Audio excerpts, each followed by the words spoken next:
Halo teman, OJK resmi bekukan 573 DC lapangan yang nakal, kita jadi lebih aman. Nah, ini berita dari CNBC News ya teman.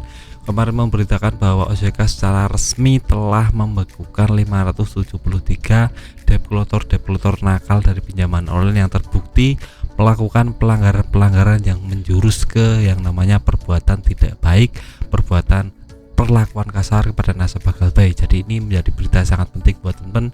Jadi saya akan kupas tuntas di video kali ini, jadi mau simak video sampai habis ya teman.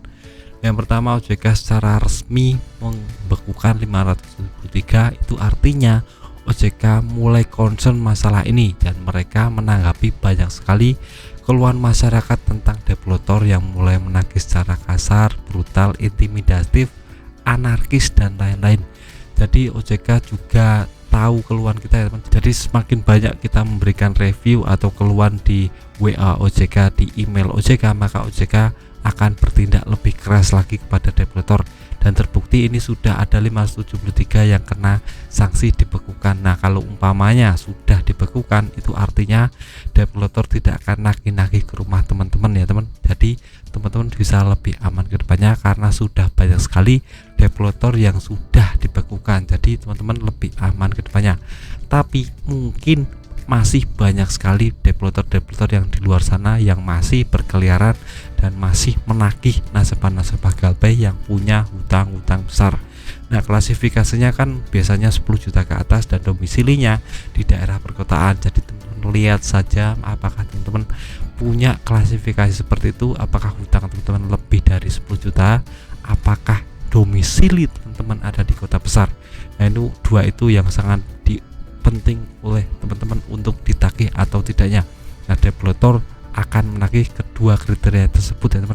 Jadi mohon lebih berhati-hati. Nah, kita tahu OJK itu menyewa pihak ketiga pinjaman online debt-collector untuk menagih teman-teman. Jadi dia tidak langsung dari pinjaman online, tapi dia menyewa orang untuk membayar.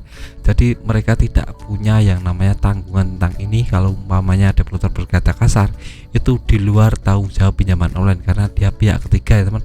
Jadi bukan langsung dari pinjaman online tersebut. Nah, mungkin ada yang langsung dari pinjaman online, tapi itu amat sangat sedikit sekali.